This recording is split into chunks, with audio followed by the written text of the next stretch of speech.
Genital herpes herpes simplex virus দ্বারা সংক্রমিত একটা রোগ।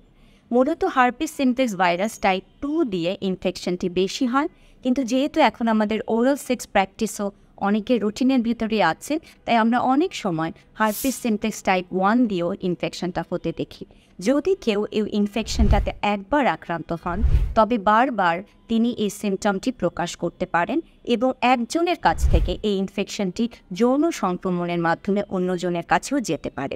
জেনিটাল হার্পিস হলে আমাদের জেনিটাল এরিয়া যেটা আছে সেখানে আমরা শুরুর দিকে ছোট ছোট গ্রুপড পানি ফোসকা এক জায়গায় হয়ে আছে, যেগুলো খুব দ্রুত ফেটে একটা ক্ষতস্থান তৈরি করেছে, এরকম একটা সিমটম দিয়েই এটার জার্নিটা শুরু হয়।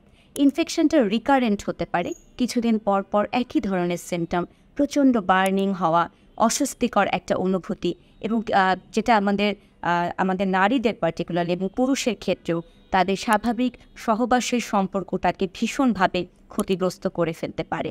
এবং যেটা বলছিলাম যে এই ভাইরাসটিতে একবার যদি কেউ আক্রান্ত হন, তবে এটি আমাদের শরীরে বছরের পর বছর রয়ে যায় এবং বারে বারে রিঅ্যাক্টিভেট হতে পারে। তাই এই সিমটম থেকে মুক্ত হওয়াটা বেশ কঠিন একটা ব্যাপার হয়ে যায়। অনেক সময় যত সময় গড়াতে থাকে, টিপিক্যাল যে ফিচার হিসেবে আমরা গ্রুপড ভেসিকল বা পানি ফোসকা দেখি, সেটা পরের দিকে নাও দেখা যেতে পারে, এমনকি ক্ষতও নাও দেখা যেতে পারে। ভাইরাসটি আমাদের নার্ভকে যেহেতু ক্ষতিগ্রস্ত করে, সময়ের সাথে সাথে আমরা ওই ধরনের সিমটমগুলো যা নার্ভকে ক্ষতিগ্রস্ত করলে হয় সেগুলো একটু বেশি দেখতে শুরু করতে পারি। আমাদের পেশেন্ট যিনি আছেন এরকম কমপ্লেন করেন যে আমি প্রস্রাব করছি, কিন্তু মনে হচ্ছে এটা আমি এখনও শেষ করে উঠতে পারিনি, আমার জায়গাটাতে একটা বিজার সেন্সেশন হচ্ছে, এটা আমি কাউকে ঠিক বোঝাতে পারছি না, আমার যে কোনো সেক্সুয়াল ইন্টিমেসির সময়টা আমার জন্য ভীষণ অস্বস্তিকর একটা অনুভূতি হয়ে যায়। তাই এই সিমটমগুলো আমাদের পেশেন্টদের জন্য ভীষণ ভীষণ ডিস্ট্রেসিং হয়ে যায়। তাই এই ইনফেকশনটি যদি আমাদের শরীরে প্রবেশ করে, একটা রক্ত পরীক্ষার মাধ্যমে আমরা এটার উপস্থিতিকে ধরে নিতে পারি।